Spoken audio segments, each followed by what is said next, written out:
Yes, sir. Yes, ma'am. We're going to show the whole world. Check it.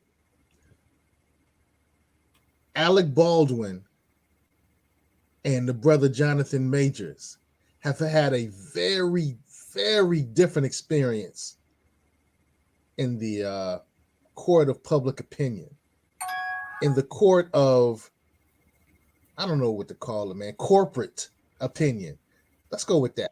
In the court of corporate opinion, there's been a very different experience with Alec Baldwin and Jonathan Majors. So let's talk about it. And most importantly, the most important part of this conversation is how we can benefit from this type of privilege that Alec Baldwin is having. Code, it's time on code.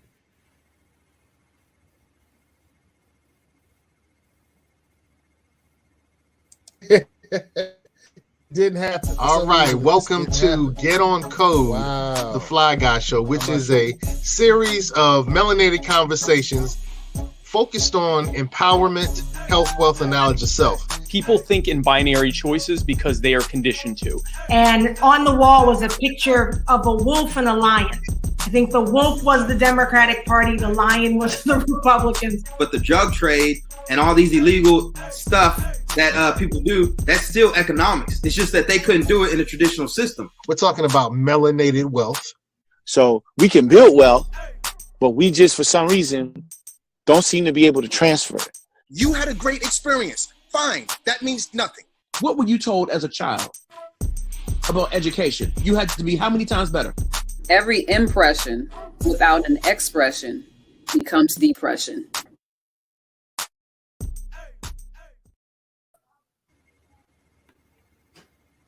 Code keepers, I'm finishing up 10 of my push-ups. I'm doing that 100 push-ups a day challenge that Dr. Enqi has me on. All right. Yeah, the blue magic. That's the blue magic heart challenge. Oh wow. Yes, sir. Yes, sir. Yes, ma'am. Yes, ma'am. The whole world gonna know who I am. As our good brother Andre 3000 says. Yeah, that's the 100. I actually been calling it the All About the Benjamins challenge. 100 well, we gotta push-ups get you in the search engine. We gotta get you in the search engine, so you got to start hashtagging it. You know, Blue Magic Heart Challenge, because that's the whole premise. Is it really is? It surrounds heart health. You know, and we go through. You know, we deal with a lot stress. You know, we like to smoke. You know, we do a lot of things that really tax the heart. And so most of our illnesses surround that. And yeah, them push-ups could do more than any medicine to date. And this is documented by Harvard now. So it's a thing. All right. Hey, peace to the student master 77, peace to AC, and peace to True Fist of the North Star. Thanks for tapping in on the Get On Code show. Doc Enqi, Minister Zoom Beyond the Foundation. I'm your boy Seiko Varner, your man rather. I ain't your boy. Yo, what up, Freddie? How you doing, Freddie? All right, well, look, we're going to be talking today about what's happening with Alec Baldwin and Jonathan Majors, right? They're having a very different experience in the court of public opinion and the court of corporate opinion. And ultimately, you know, the Get On Code show is all about empowerment. So we want to make sure that we can benefit from the type of privilege that Alec Baldwin is getting and stay away from the BS that brother Jonathan Majors is getting. So, you know, the first question, is that white privilege? Is it white power? Is it both? And I'm speaking about what's happening with, you know, Alec Baldwin, brother Alec Baldwin. Is that white privilege, white power, both? What you think? What you say, Minister? You know, simplistically, one would go with white privilege, white power.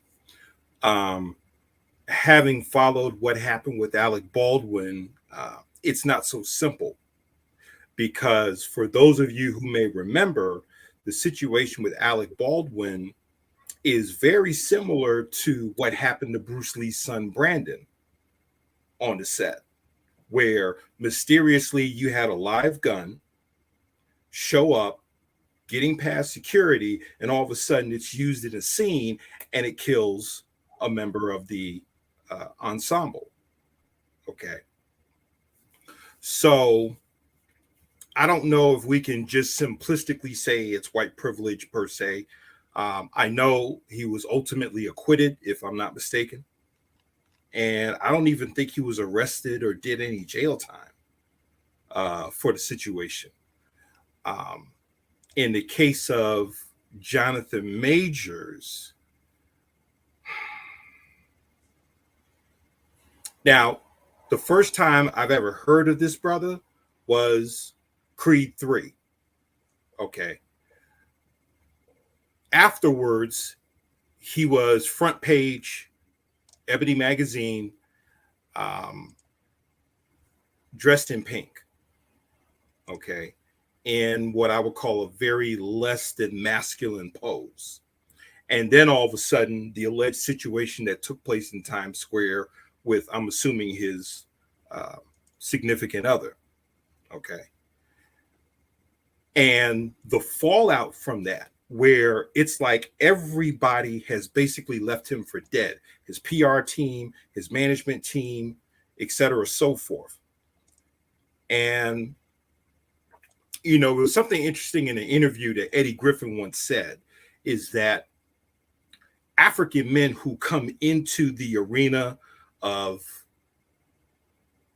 I guess you would call it propaganda. I won't even call it entertainment.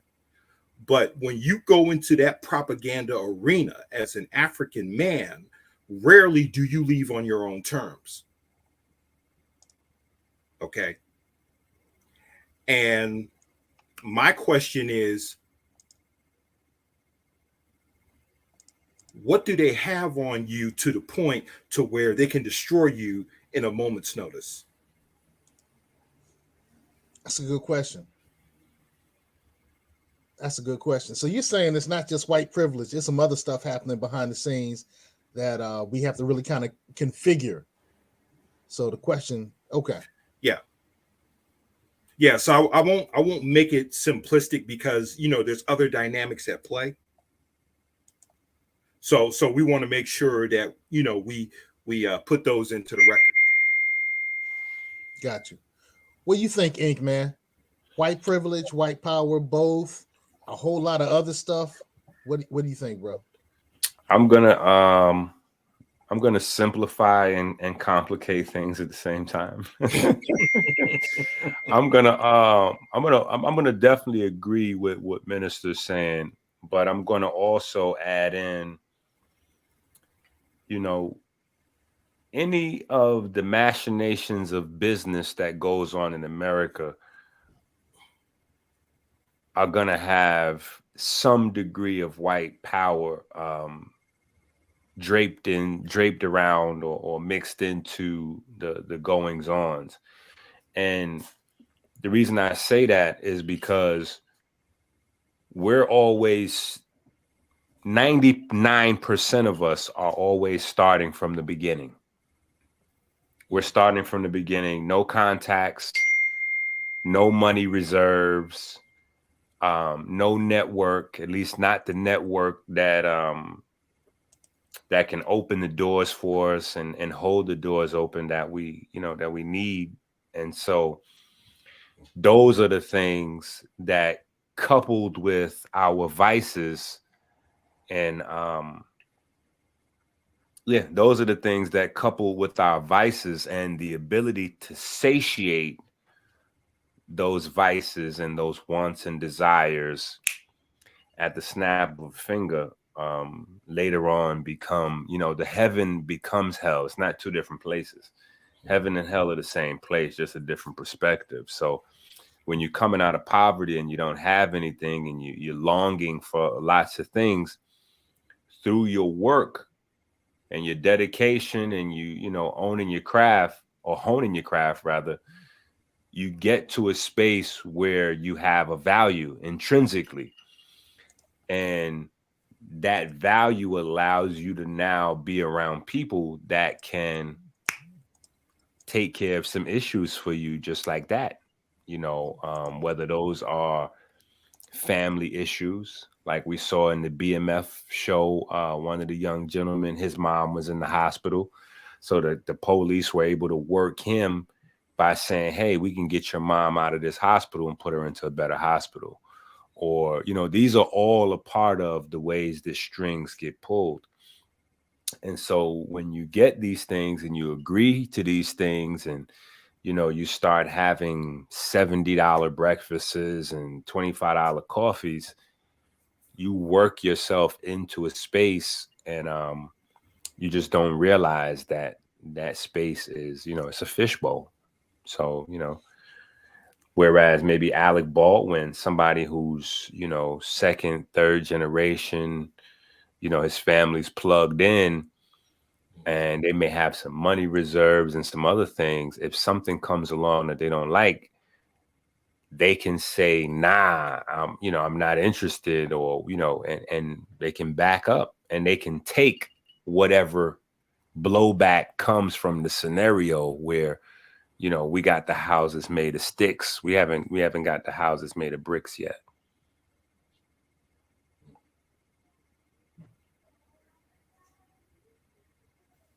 That's an interesting perspective. So are you kind of saying his white privilege, his white power comes from generational wealth, while Jonathan Majors doesn't have that same benefit? It's not just the money, though. You know what I'm saying? Like, I don't want to say, that's why I kind of am, like I was trying not to use wealth or money, because the thing is this, and I learned this from just kind of moving around a little bit, but a lot of times people think, like with the school system, right? And I learned this from Kim Porter, may she rest in greatness wherever she's at. But you would think when your kid is in the public school system versus the celebrity kids, and they pay, like $5,000 a month for their kids to go to whatever school they're in, you would think that there's some huge gap in between what your kids are learning and what their kids are learning. And it's not that big of a gap.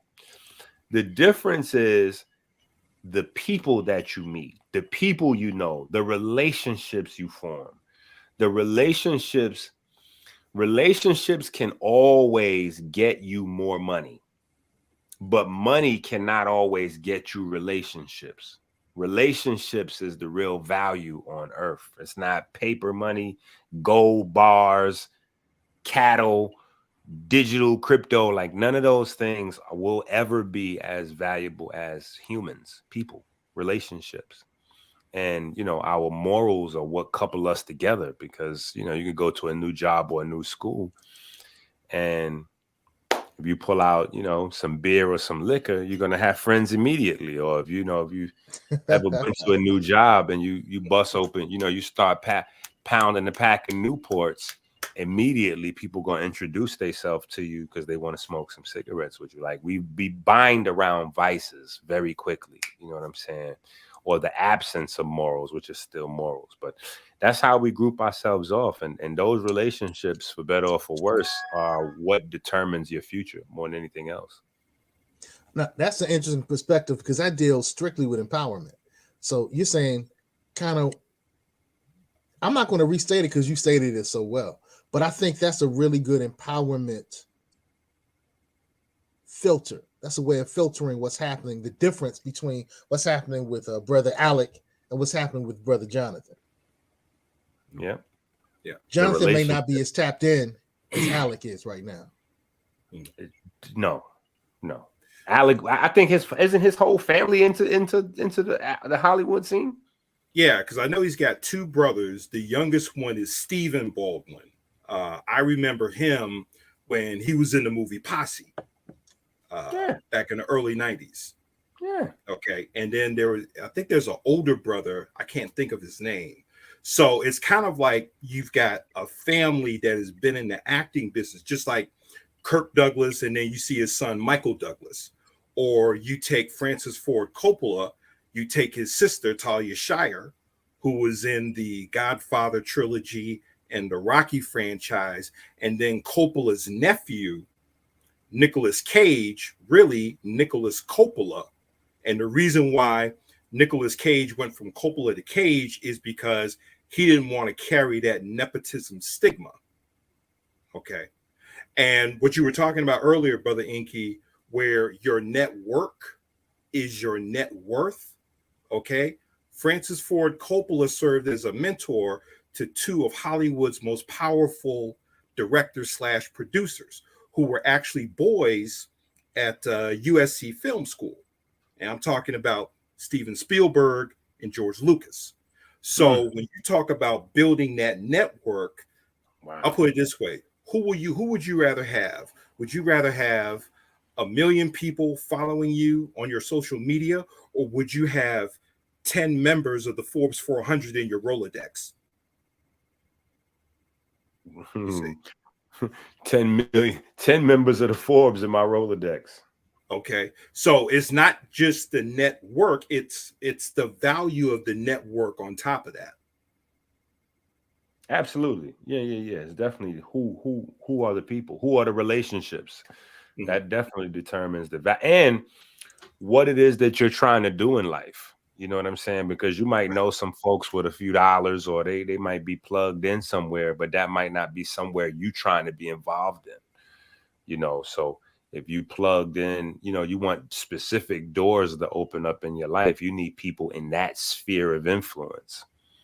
And you know, a lot of times we just don't, you know, we don't have that. You know, they come from the Baldwins, you know, they come from Amityville. You know, we grew up watching Amityville Horror Story, you know what I'm saying? But they come from Amityville, you know what I'm saying? Like, so it's definitely a different it's a different look. And you know, I get more disturbed, honestly, by the Black culture vultures. Like, I know a lot of people like Umar Johnson, but Umar Johnson's a culture vulture.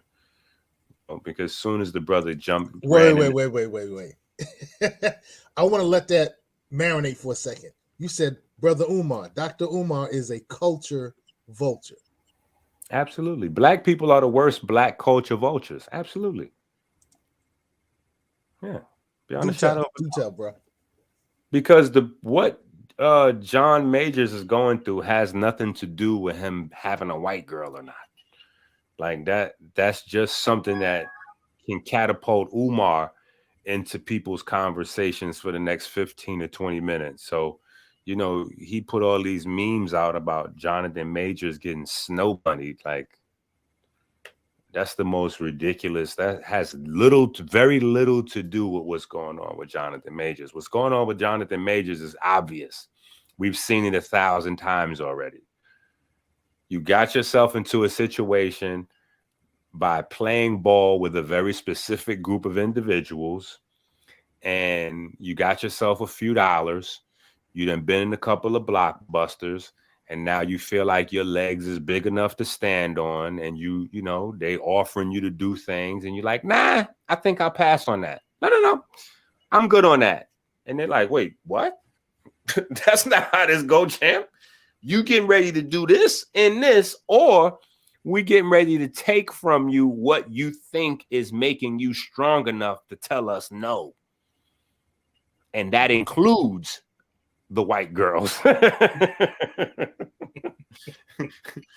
So the white girls are not, you know, the white girls are not empowered to make or break his contractual arrangements or his net worth or pull him out of Hollywood or blackball. That's not what that is. They're just a part of the, you know, they're part of what's going on in terms of the new life that he's adopted to. But even if you go to his upbringing, he's from what, Santa Barbara, California, somewhere. He's not from a closed-in urban space where it's not, you know, integrated. Where he's from around whites, blacks, and that's a part of his tapestry already. You know what I'm saying? So he's from, where is he from? Let's look that up. Is he from Santa Barbara? Yeah, let's look that up. I'm not sure either. But Santa Barbara, California. Okay. Is he from Santa Barbara, or is he the Santa Barbara neighborhood? No, that's not right. hood. Exactly. So So that's not, he didn't get snow bunnied. Like, we got to cut out the Umar Johnson foolishness. If anything, Umar Johnson is snow bunnied because we all saw his 2 wives when he got married. I didn't see a sister there. Right? Wait. He didn't marry 2 sisters? He married a very, very light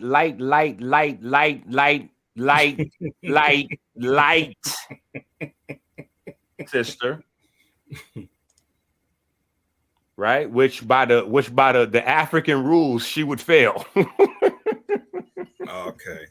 So the king of pan pizza, as Two Fists of the North Star says, I'm not down there. I still kind of like Umar, some of his statements. And I ain't got a problem with light folk. You know, I like light-skinned women. I like dark-skinned women. I like caramels. I like women.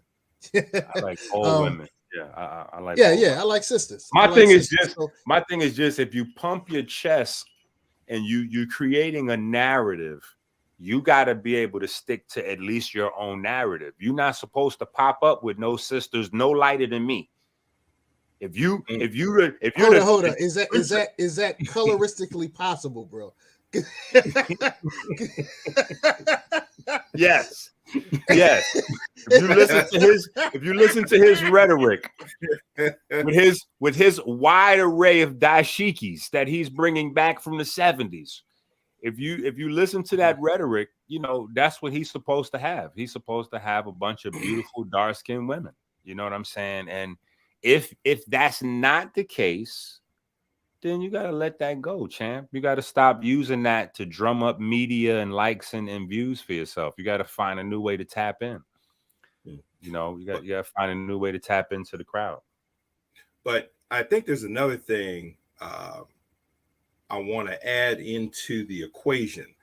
When we go back and look at what was the alleged situation with Jonathan Majors, we have to remember the context in which we're operating. We're operating in a Me Too or a post-Me Too climate. Absolutely. I think we are in an expanded. I think we're in an expanded Me Too because it started with the women, and then it shifted into, a trans space. Let me say that, a trans space, because the trans space. What a lot of people don't realize is that there are very little actual trans men and women in the trans movement. Most of the people in the trans movement are not trans men and women. They're actual regular men and women that have their original bodies intact.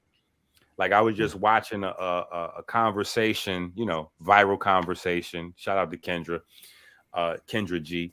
But a viral conversation with a member of the trans community that says he is pre-trans and he's been transitioning to trans for the last 5 or 6 years. I'm like, wait a minute. So that means you're just a man then. You're not a trans anything. You're just an actual man that has a different taste. You know what I'm saying? Like you just, or different preference or pronouns or whatever the case may be, but you're not a trans man or trans woman because you haven't had any surgeries done.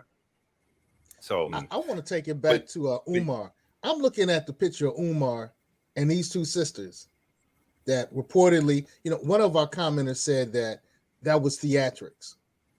I don't know.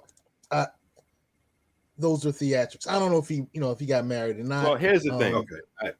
From a science standpoint, that system doesn't look like bright damn near white to me.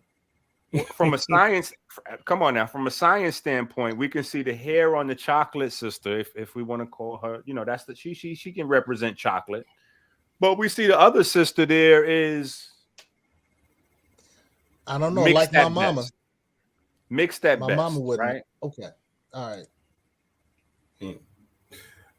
But I wanted to go back to the thing where the dynamic I'm talking about in terms of, Jonathan Majors now being in this Me Too climate.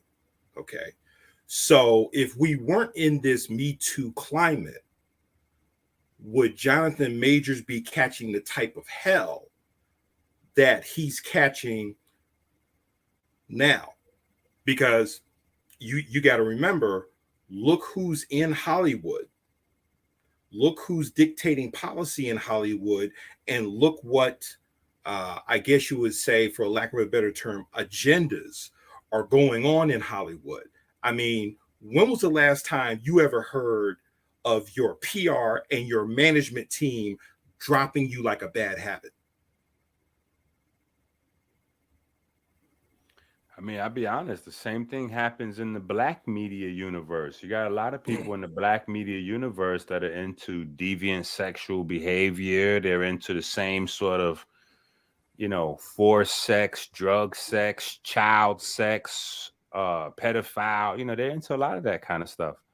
And if you're not into those things, then you could find yourself on the outside very quickly. Like that's, it just comes to, people with deviant preferences in life that assume a position, and now they only want to allow people into their doorway, so to speak, or their gateway that share the likes that they have, like-minded individuals.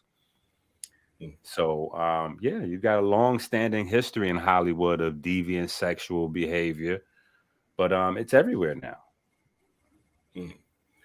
And like I said, I don't want to speculate, because like I said, the first time I've seen Brother was in Creed 3. But when we look at, like I said, I call it the propaganda industry, not the entertainment industry, because everything is political. And I always go back to what our ancestors like Bobby Wright and even Dr. Francis Cress Welsing says. When you control images, okay, and if you don't control the distribution of those images, now they can be manipulated and can be sent out to send any type of message you want out to the world. Okay, now we look at someone like Majors. Okay, now I don't know what his physical dimensions are, height, weight, or whatever, but I can see how the propaganda machine can easily portray him as a brute, potentially as a thug.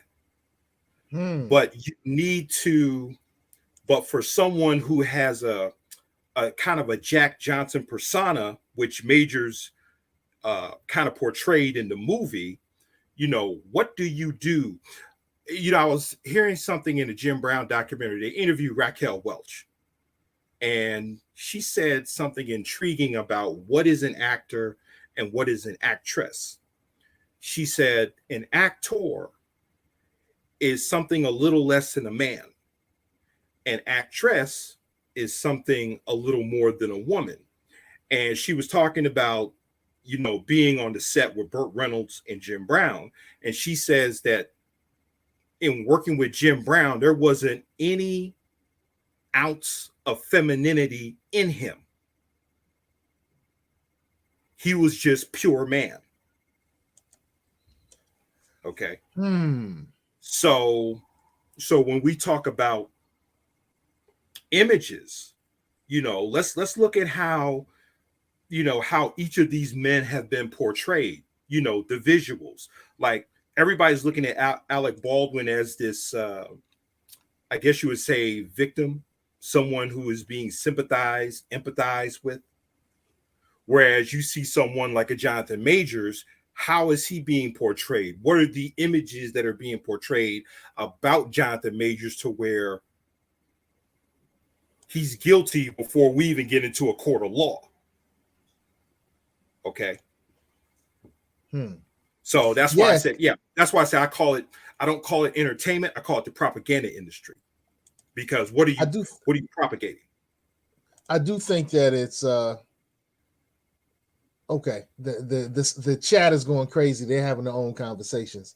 I do think it's interesting because when Alec Baldwin was first dealing with a situation where the gun went off and killed somebody, his management team didn't drop him. Right? Okay. Major's management team dropped him. I'm looking at an article from the Vulture that talks about all of the things that Jonathan Majors has been dropped from, right? So his management team dropped him. Film and television roles. All right. So yeah, it's showing here that The Man in My Basement, nope, pulled. Otis and Zelma, pulled. Avengers, The Kang Dynasty, pulled. Spike Lee's understudy, Lionsgate 48 Hours in Vegas, pulled. Yo, brand deals. The MLB removed Majors from their 2023 season ad campaign that was reportedly set to debut on Friday. Valentino and Majors have also mutually agreed that the actor will no longer attend the Met Gala. Wow. So Valentino, the clothing brand, Okay, they're like, nah, we good. We good with you. He's stepping down from Gotham Film and Media Institute Initiative. Now, you know what? That kind of reminds me of the Sydney slap. We talked about how Sidney Poitier had that slap that was heard around the world, and it looks like they just slapped Jonathan Majors and like, be gone. We don't need you. You know what? It didn't happen to Alec Baldwin. No, I just wanted to say real quick. It's also like steroids. When you use the steroids can help you develop muscle a lot faster. The steroids can help you, but if the steroids are taken away, you'll shrivel up. Whereas, like if you build it slow, calisthenics, grains, nutritious food, it'll take you a lot longer to get there. But when you get there, the muscle can't be taken away just like that. And the way I'm likening that to the situation is when you get introduced to the world, bam, like that overnight, that's not really on your merit. It's because you've made a connection with this person. You went to this party, this place, and this, and you made these connections with these people. And so based on your relationship with one or two people, they have relationships with 40 or 50 other people that run things. And so when you get plugged in with this management team, this one or two people, they're going to use their entire network to put you everywhere that they want you to be, for whatever purpose it serves, business or other. The moment that one or two people now, that relationship with that one or two people goes awry, all of those other contacts that you thought were your contacts, all that other muscle you had, all that other, it's gone. It's similar if you look at, for instance, what happened to Tom Cruise. What happened when they tried to do that to Tom Cruise? Tom Cruise was already strong enough to start to go ahead and financing his own stuff. So when they said, "Oh, we're gonna pull the plug on Tom Cruise," Tom Cruise was like, "Pull the plug? What plug? I already done seen everything. I know how much everything costs. I'm gonna get me my own movie studio. I hire my own writers, boop, boop, boop, and I'm right back." And it's funny you mentioned Tom Cruise because, like you were talking about before, before you tap in,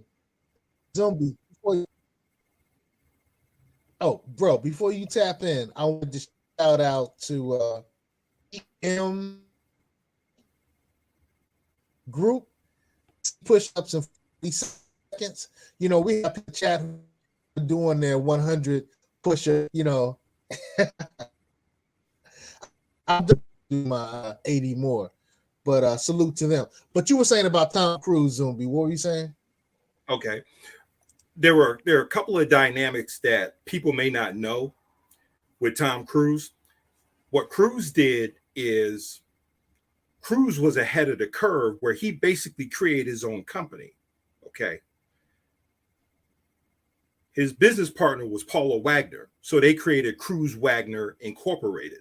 So anytime anybody wanted to sign Tom Cruise, you couldn't sign just Tom Cruise, the actor. You had to sign Cruise Wagner Incorporated. So it wasn't like a company dealing with an individual. It was company to company. Okay. And there was a situation where he had a multi-picture deal with Paramount. Now, Sumner Redstone had just taken over Paramount, and he started looking at the numbers saying, wait a minute, I'm not paying Tom Cruise $10 million a movie. So he sat down with Cruise and supposedly had a mutual parting of the ways. But to Enqi's point, what Tom Cruise did, he basically built his own power base. So he's coming to the table from a position of strength and value. It's not like he's begging for roles or begging for parts.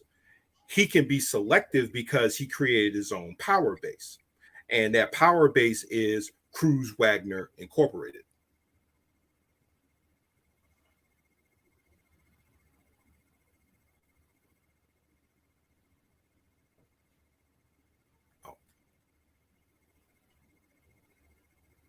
Say cool. You're muted.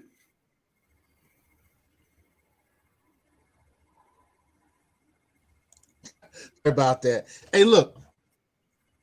One of the Kong was not pulled just yet. Event has not been pulled. It's still attached to it. But what's interesting is Disney is saying, there's some internal conversations because he's in a situation where he could sue Disney and do pull him. I don't think he was in that same situation with the other instruments and bad.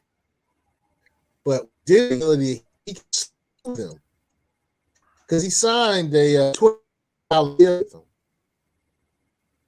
They pull the deal, he's in a position where he can sue them. Yes and no. So it's leverage, man. I would say yes and no, though. Yes and no. Yeah. Because you can't really sue Disney and still think that you're coming back to do more business later. So you could probably sue them and get whatever money is due to you for this scenario, but that would definitely fully end your run in Hollywood. Like that would be like you deciding that you're done with Hollywood and you're just going to take whatever money you get from Disney and leave Hollywood forever. You could probably sue Disney. But if you intend on somehow revamping your name and your brand and getting back into the good graces of Hollywood, you can't sue Disney. Yeah.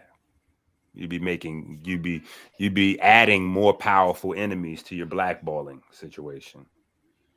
So I don't think that would be the smart. It depends on what he's trying to do. You know what I'm saying? Like, there's rumors out there floating around that the reason why Kobe's helicopter mysteriously went down is because he was trying to start his own league, his own basketball league, and he was going to take some of the players.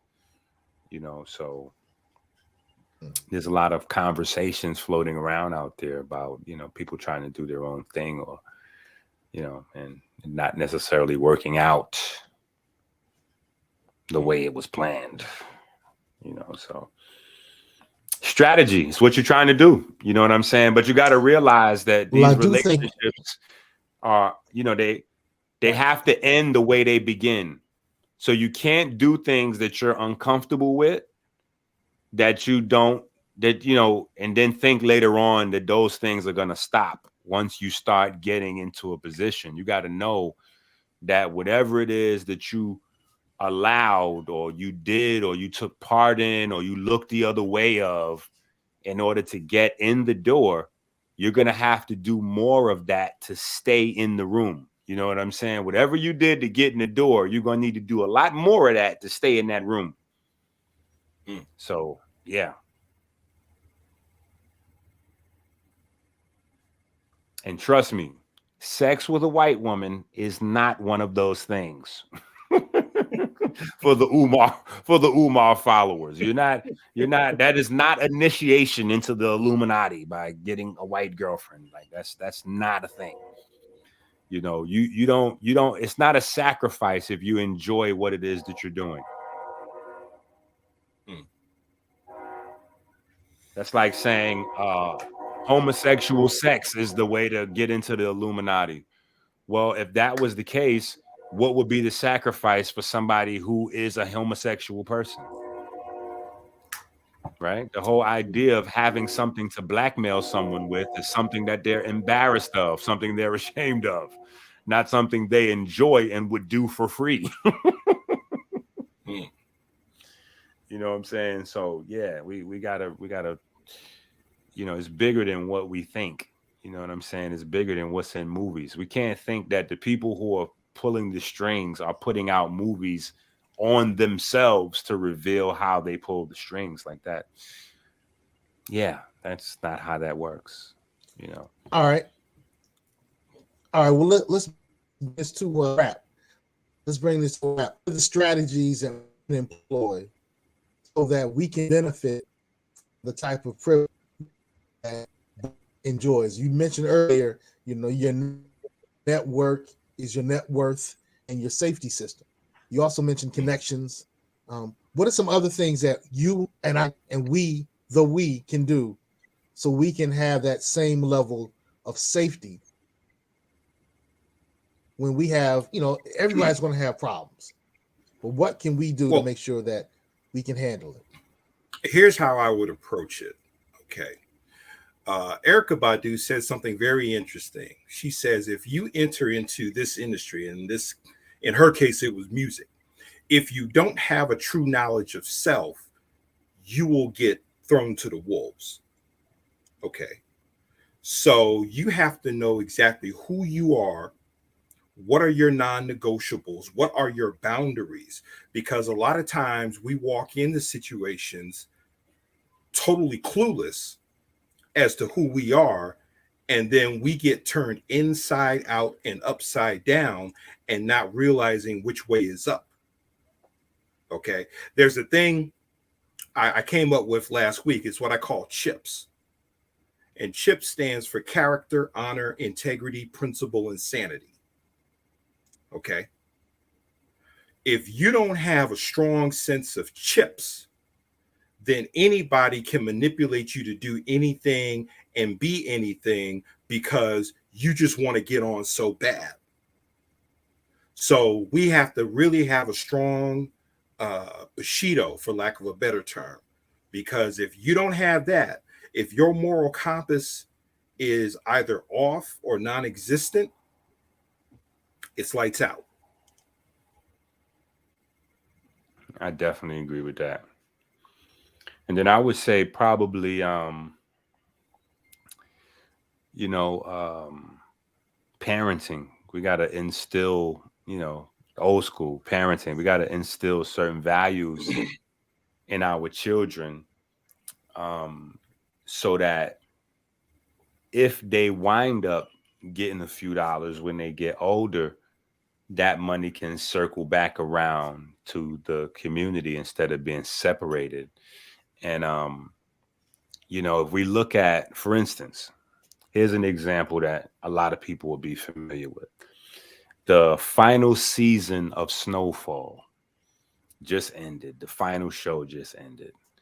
And what you see in the show is the black mother literally, at, you know, 5 seconds before her son Franklin is supposed to get $37 million, you know, for all his drug dealing, boop, boop, boop. And then he'll be able to kind of clean his hand, wash his hands, and have legitimate businesses and holdings and, you know, their future children, blah, blah, blah, blah, blah.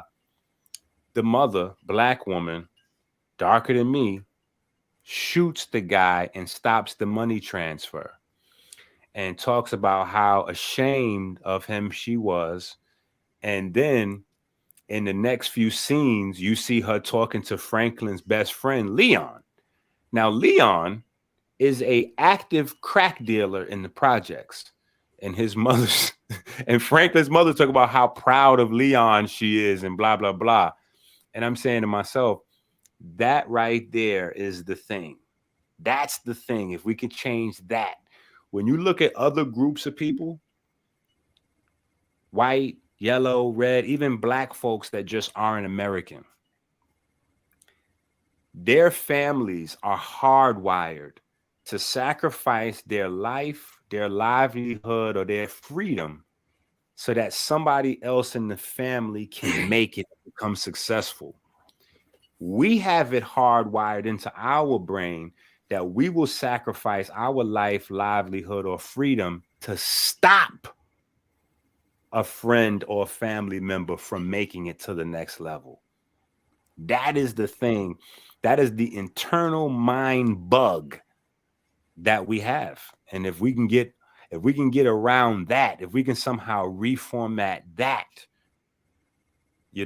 everything would start to fall in place. And when I say that, we have Black millionaires and billionaires in every different industry. We got inventors of so why do we have a situation where Majors is dropped from everything because he might, disagree or step on the wrong person's toes?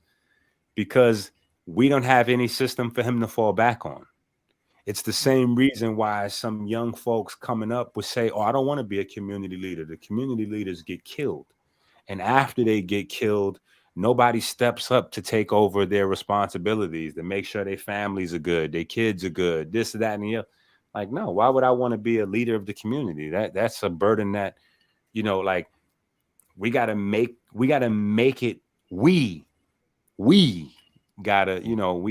it so that, there's we got cushions for folks.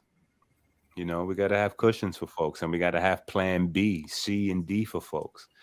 And that's a two-way street, because I'm not sure that Jonathan Majors took any of the money that he made from his films and invested it back into the community, back into the infrastructure, back into keeping the doors open, that he may have had to do something that he wasn't proud of to get through, to make sure the next generation doesn't have to, But those are the things we got to do. We got to invest in our infrastructure. You know what I'm saying? We got to do that. So. Ashe. Well, hey, you've been checking out the Get On Code show, where we focus on empowerment. We say get on code, share the code, teach the code, become the code.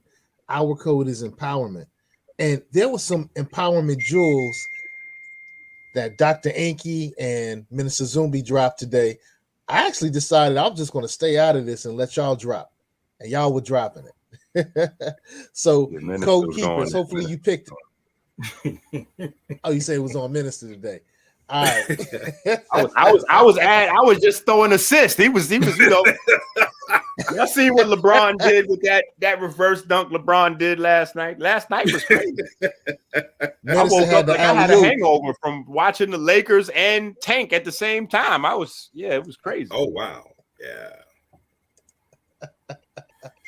But see, the great thing is, in every situation that's out there, we can find that empowerment message, and we can impress ourselves with that empowerment filter, that empowerment message, so we can move from, like you said, Minister Zumbi, empowerment to sovereignty. We got to move from empowerment to sovereignty. Right. But you got to get empowerment first. So, hey, be ye empowered. And like we always say, drink your water. Make sure to get your 100 push-ups a day in. I have 80 more to do. Zumbi, you going to rock with us?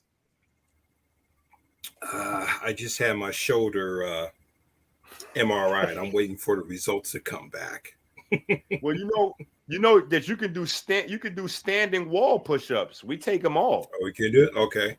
Yeah, you can do standing wall push-ups. We got folks that because sometimes if you have, if you have really bad high blood pressure and some, certain things, getting down on the floor and then standing back up just by itself can be a challenge with no exercise.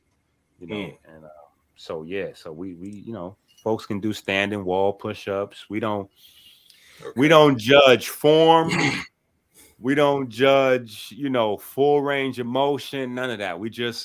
This is the first quarter, the first, okay. In fact, the first quarter is almost up in a couple days. The 26th will be 1 month of the challenge. The challenge is 4 months, 120 days. But the first part of it is just building that habit and muscle memory. Like, every day we work we work these tissues. And so you start to clean out those tissues and start to add more vibrance and electricity to the organs attached to those tissues and, get that ball rolling. I like the way you put that, man. Movement makes electricity, electricity heals.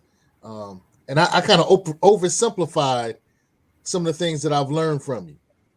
I've really oversimplified it, but in a simplistic manner, movement creates electricity, electricity heals.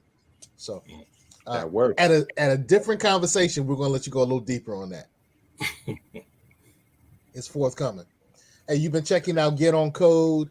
You had your water. So like I said, hey, drink your water. Contact your family, reach out to them, give them hugs and kisses. They miss you. Focus on empowerment, focus on love, and we love y'all. All right? Peace. Peace.